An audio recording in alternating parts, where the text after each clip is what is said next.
Ini adalah Mercedes-Benz GLC 200 AMG Line versi terbaru, facelift tahun 2020, yang dijual dengan harga 1 miliar 10 juta rupiah, yang artinya ada kenaikan sedikit sekali dari versi sebelumnya yang dijual dengan harga 999 juta rupiah off the road. Lantas, apakah mobil ini layak untuk Anda upgrade dari versi sebelum facelift? Dan apa saja kelebihan serta kekurangan dari Mercedes-Benz GLC terbaru versi facelift ini?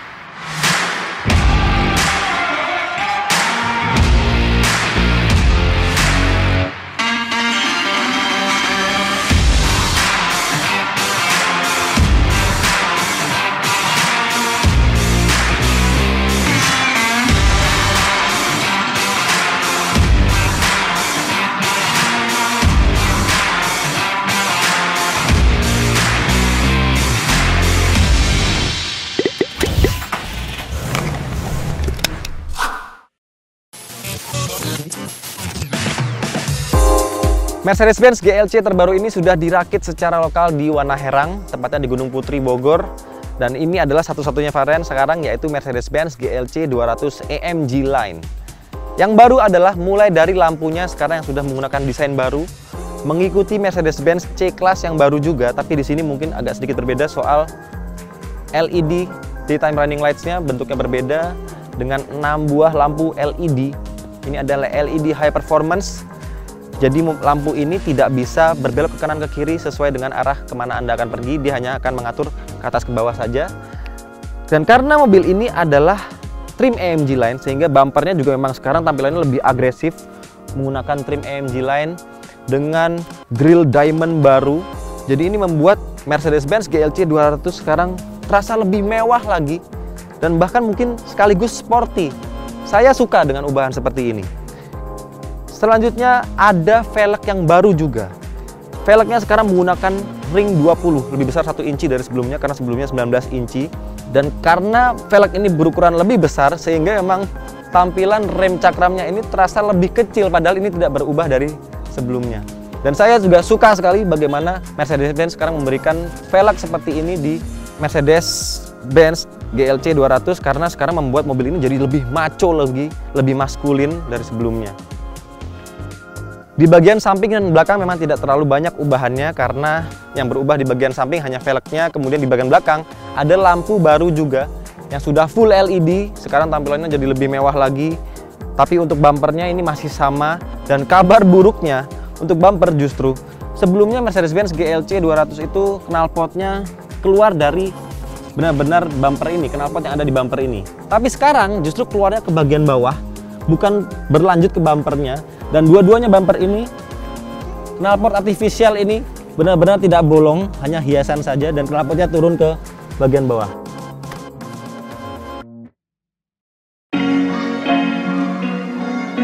GLC 200 sebelumnya memang sudah dilengkapi dengan power tailgate. Masih sama seperti sebelumnya, di sini juga masih ada power tailgate yang dioperasikan secara elektris. Ada partisi untuk mencegah orang bisa melihat barang bawaan Anda ke bagian belakang. Ini menambah privasi barang bawaan Anda. Kemudian karena mobil ini tidak dibekali dengan ban cadangan, sehingga Mercedes-Benz memberikan Anda tire repair kit ketika ban Anda bocor mungkin. Satu hal yang membuat saya agak sedikit kesal adalah soal bukaan atau mekanisme bukaan lantai dari bagasinya. Di sini tidak ada mekanisme pegas atau mungkin hidrolis sama sekali untuk menahan dia agar tetap terbuka. Mercedes-Benz hanya membekali Anda dengan tali beserta hook plastik untuk Anda kaitkan di partisi atas ini, seperti ini. Jadi kalau Anda partisinya ditutup, Anda akan mengkaitkan ke sebelah mana, karena ini tidak sampai kemana-mana. Rasanya kurang praktis dan agak kurang eksklusif untuk sebuah Mercedes-Benz. Tapi salah satu kelebihan dari Mercedes-Benz GLC 200 adalah soal kepraktisannya di bagian bagasi.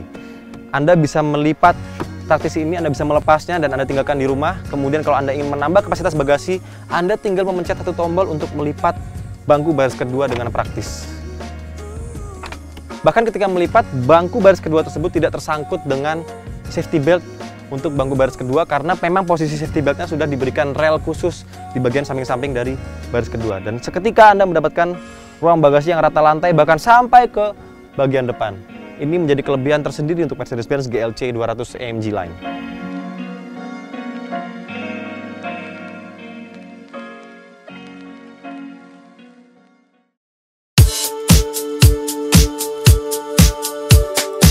Mercedes-Benz GLC facelift terbaru ini juga sudah dilengkapi dengan keyless entry, sehingga untuk masuk ke bagian dalamnya Anda tinggal memegang gagang pintu saja dan pintunya akan terbuka secara otomatis.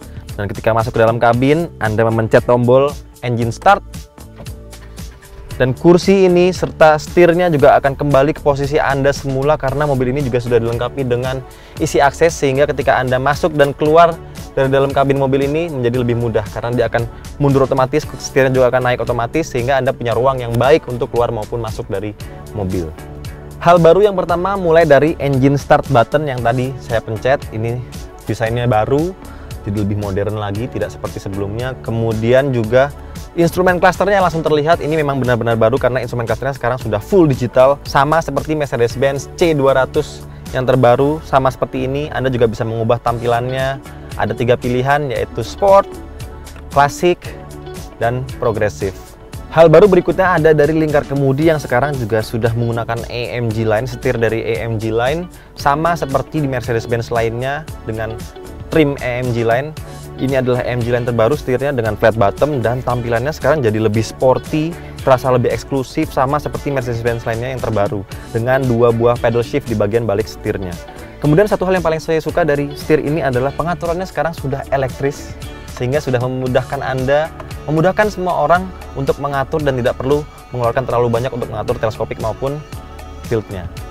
Ada juga fitur infotainment dengan layar display yang sekarang ukurannya lebih besar, sekarang menggunakan ukuran 10,25 inci dan sudah support MBUX. Jadi Anda bisa menggunakan voice command Hi Mercedes untuk mengganti berbagai fitur yang ada di mobil ini, mengubah ambient light, mengaktifkan resirkulasi udara, bahkan sampai mungkin mengganti musik Anda.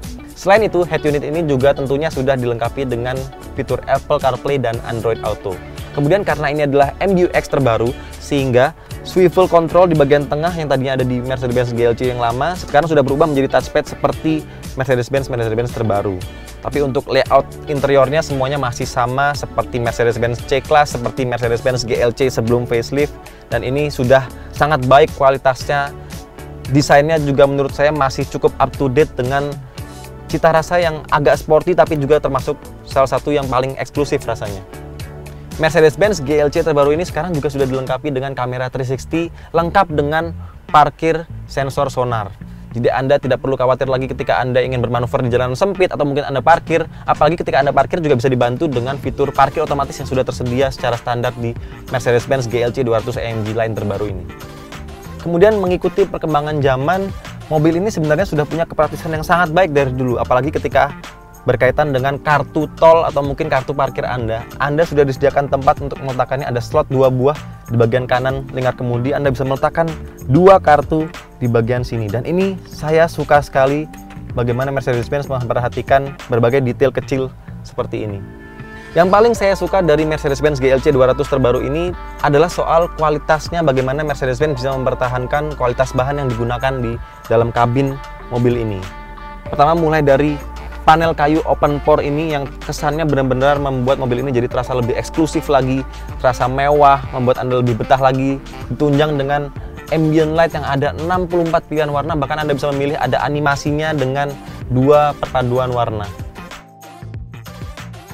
Penggunaan bahan kulit Artico juga bahkan sampai ke bagian door trim hingga bagian bawah tempat Anda meletakkan minuman. Kemudian ada juga kulit yang empuk di bagian Anda menyandarkan lutut Anda, dan ini membuat rasanya sangat nyaman. Kemudian untuk mengikuti atau agar mobil ini terasa lebih futuristis lagi dan mungkin rasanya agar lebih future proof, sekarang slot USB-nya diganti dengan 2 buah slot USB-C untuk mengkoneksikan handphone Anda langsung ke head unit untuk memanfaatkan Apple CarPlay maupun Android Auto yang tersedia di head unit ini.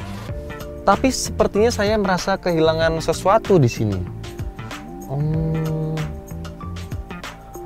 Oh, sepertinya ada yang hilang memang, yaitu soal jam yang biasanya ada di bagian tengah sini di setiap Mercedes-Benz yang membuat itu menjadi ciri khas atau karakter dari Mercedes-Benz sebagai mobil mewah. Sekarang di sini tidak ada dan malah menjadi tempat untuk panel penunjuk kalau apakah airbag di bagian penumpang ini aktif atau tidak. Sepertinya akan lebih keren lagi, lebih eksklusif lagi kalau tetap ada jam analog di bagian tengah sini untuk tetap mempertahankan citra dan karisma dari sebuah mobil mewah Mercedes-Benz tentunya.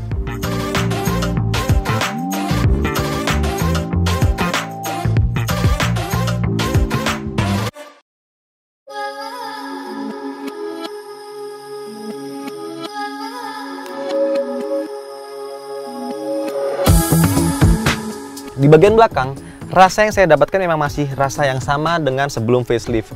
Baik itu mulai dari kenyamanannya, empuk joknya, menopang dengan baik paha saya, kemudian juga ruang kaki yang sudah sangat cukup. Apalagi Mercedes-Benz GLC di kelas ini bersaing dengan X3 maupun Range Rover Evoque atau mungkin Lexus NX. Di sini ia bisa berbangga hati karena mempunyai ruang yang paling besar. Kemudian rasa lega di mobil ini juga semakin baik lagi karena sudah tersedia panoramic sliding sunroof yang bahkan sampai ke bagian belakang dan membuat ruang ini menjadi lebih roomy lagi rasanya, menjadi lebih nyaman untuk Anda duduk di sini untuk perjalanan jauh sekalipun, apalagi Anda buka ini saat Anda berkendara di sore maupun pagi hari. Tapi sayangnya, satu hal yang masih belum disematkan Mercedes-Benz adalah 3-zone climate control. Anda tidak bisa mengubah hembusan AC-nya di bagian belakang, tidak bisa mengubah temperaturnya. Anda hanya bisa mengandalkan temperatur dari bagian depan untuk dihembuskan ke belakang agar terdistribusi dengan baik sampai ke bagian belakang sini ketika Anda duduk. Dan rasanya memang ini agak kurang maksimal, apalagi ketika mungkin di depan sudah merasa cukup dingin, tapi ternyata di belakang kurang dingin sehingga Anda harus mengikuti temperatur orang yang di depan. Akan lebih baik lagi mungkin di versi selanjutnya sudah ada 3-zone climate control. Di sini Anda hanya bisa mengubah arah hembusannya kanan ke kiri, ke atas ke bawah, atau mungkin justru mematikan ventilasi dari AC.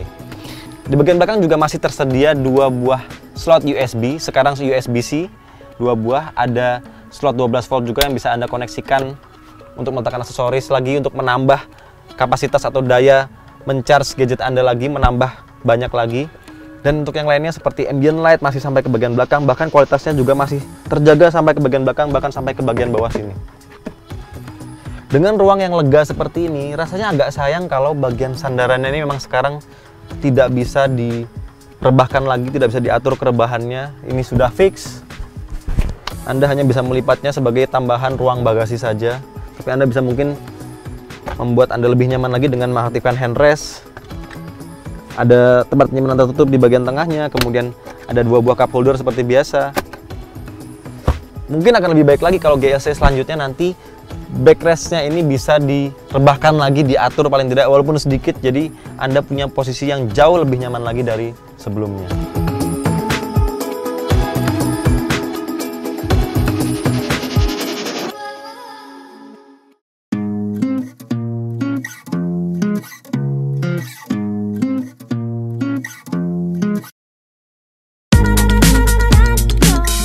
Mercedes-Benz GLC terbaru ini masih menggunakan unit mesin yang sama dengan versi sebelum facelift.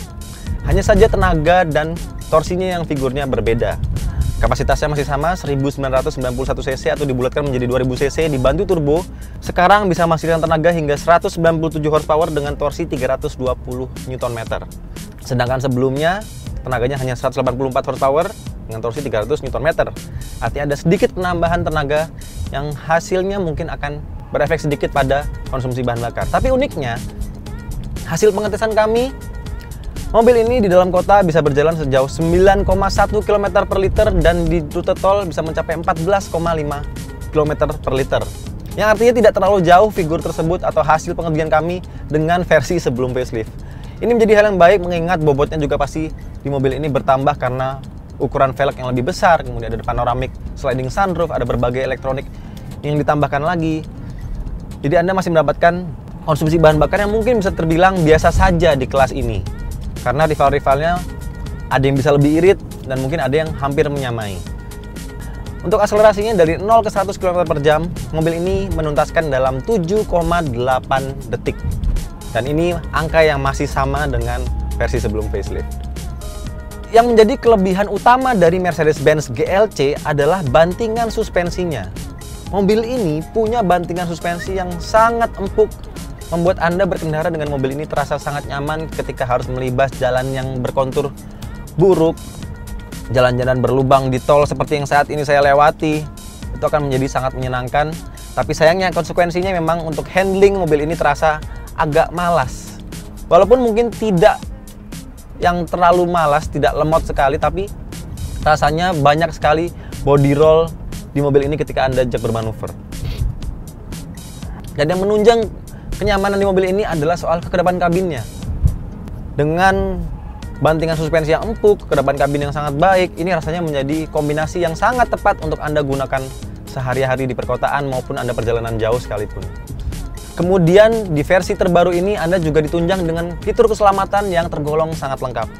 Pertama ada blind spot warning yang akan memperingatkan Anda ketika ada mobil atau kendaraan lain yang tidak terlihat di blind spot Anda.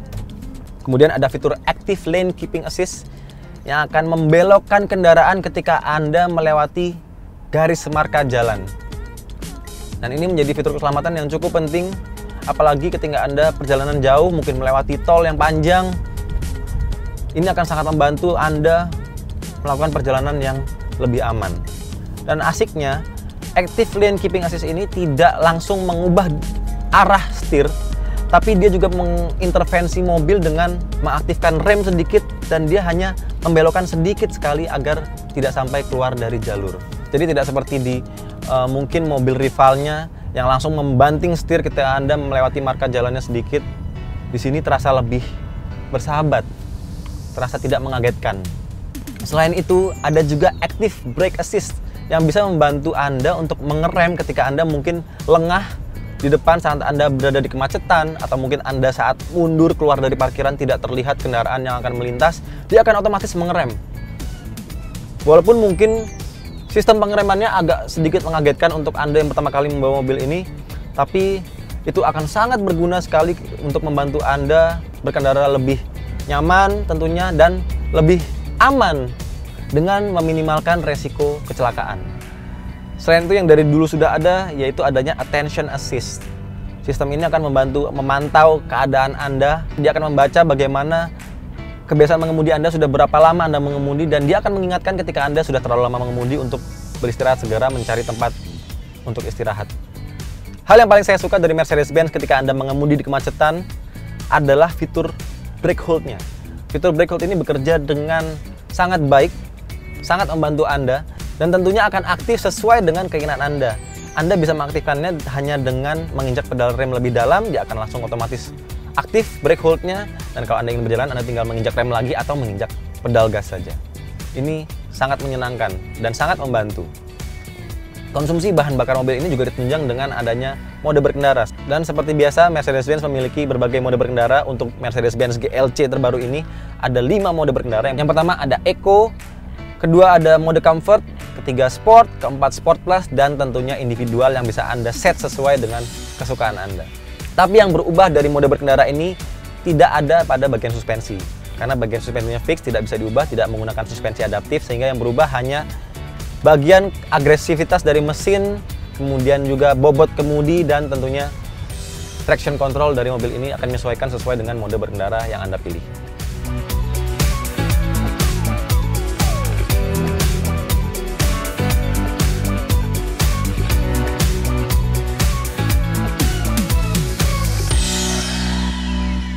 Sekian hasil pengetesan lengkap kami mengenai Mercedes-Benz GLC 200 AMG Line versi facelift tahun 2020 yang seperti ini. Silahkan klik like jika Anda suka dengan video ini dan sampaikan pendapat Anda mengenai mobil ini di kolom komentar.